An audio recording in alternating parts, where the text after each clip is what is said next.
আসসালামু আলাইকুম। আশা করি সবাই অনেক অনেক ভালো আছি। এই ভিডিওতে আমরা জানবো কিভাবে আমরা ইডিয়মস এন্ড ফ্রেজেস সহজেই শিখতে পারি এবং সেগুলো মনে রাখতে পারি। এই ভিডিওটি দুটি পার্ট হবে। যে পার্টটি আজকে আমরা করছি সেখানে ট্রিক্স টু লার্ন, অর্থাৎ আমি 5টা টিপ শেয়ার করব যেগুলো ফলো করে আমরা খুব সহজেই ইডিয়মস এন্ড ফ্রেজেস মেমোরাইজ করতে পারবো এবং সেগুলো আমাদের দৈনন্দিন কাজে ব্যবহার করতে পারবো। সেকেন্ড যে পার্টটি হবে এই ভিডিওর পরে, সেখানে আমরা 20 মোস্ট বিউটিফুল ইডিয়মস নিয়ে কথা বলবো যেগুলো ইউজ করলে আমাদের স্পিকিং, কথা বলাটা অনেক প্রাণবন্ত হবে এবং রাইটিং, যখন আমরা লিখতে যাব আমাদের লেখাটা আরও সুন্দর হবে। তো আজকের ভিডিওটা আমরা শুরু করি। প্রথম টিপটি, আন্ডারস্ট্যান্ড কনটেক্সট। একটা ইডিয়ম অ্যান্ড ফ্রেজেসের যেহেতু ইডিয়মস অ্যান্ড ফ্রেজেসগুলোর অনেকগুলো অর্থ থাকে, সেহেতু আমাদেরকে কনটেক্সটটা বুঝতে হবে। যেমন এ রেইনি ডে মানে কিন্তু একটা বর্ষামুখর বা বৃষ্টির দিনও বোঝানো হতে পারে, কিন্তু এ রেইনি ডে যখন আমরা ইডিয়ম হিসেবে ব্যবহার করব তখন এটার মিনিং হচ্ছে একটা কষ্টের দিন, অর্থাৎ আপনি কোনো একটা সমস্যা পড়ছেন সেখানেও আপনি এ রেইনি ডে তুলে ধরতে পারেন। তো খুব সহজেই যখন শিখতে যাবেন প্রত্যেকটা ইডিয়ম অ্যান্ড ফ্রেজেসের কনটেক্সটটা বোঝার চেষ্টা করবেন, এটা অন্য কোনো কনটেক্সটে কি ব্যবহৃত হতে পারে কিনা।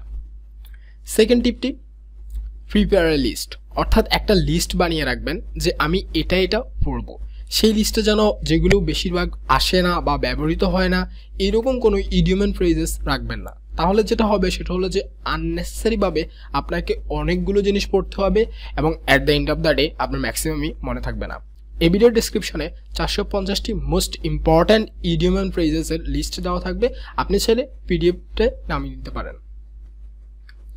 টিপ নাম্বার 3, অ্যাভয়েড ক্র্যামিং, অর্থাৎ যা সামনে পাবেন তা মুখস্থ করা, যে কোনো লিস্ট পেলেই মুখস্থ করা, বইয়ের মধ্যে অনেকগুলো আছে সেগুলো মুখস্থ করা। এরকম মুখস্থ করতে গেলে যেটা হবে সেটা হলো প্রথম দিন হয়তো মনে রাখতে পারবেন, কিন্তু সেকেন্ড দিন, থার্ড দিন সব ভুলে যাবেন।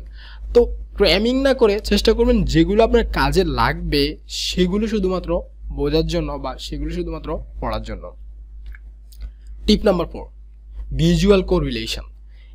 এই জিনিসটা সবগুলো জিনিস শেখার সময় অনেক বেশি কাজে লাগে আপনি যদি ভিজুয়ালভাবে চিন্তা করতে পারেন। যেমন এ বার্ডস আই ভিউ।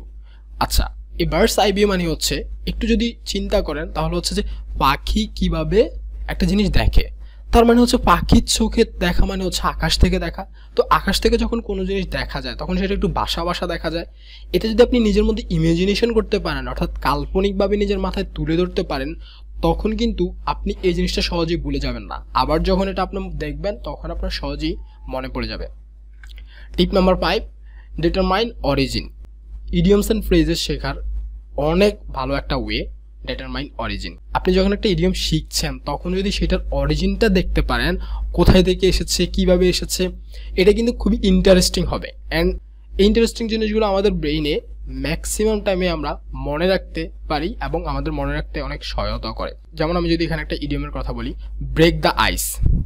তো ব্রেক দ্য আইস এটার মানে হচ্ছে কোনো একটা ফ্রেন্ডশিপ শুরু করা। আমি যদি এই ইডিয়মটার অরিজিনটা আপনাদেরকে বলি, আগে কি হতো, তখন তো এরকম বিমান, এত ভালো ট্রান্সপোর্টেশন ব্যবস্থা ছিল না। তখন বেশিরভাগ দেশে যাতায়াত হতো শিপ দিয়ে। তো শিপগুলো যখন যাতায়াত করতো, অনেক সময় কিছু কিছু জায়গায় যেখানে অনেক ঠান্ডা ছিল সেখানে বরফগুলো সামনে পড়ে ওই শিপটাকে আটকিয়ে দিত।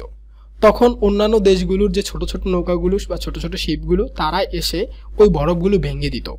আর ওই বরফগুলো ভেঙে দেওয়ার কারণে যেটা হতো, বড় যে শিপটা ছিল সেটা সামনের দিকে এগুতে পারতো।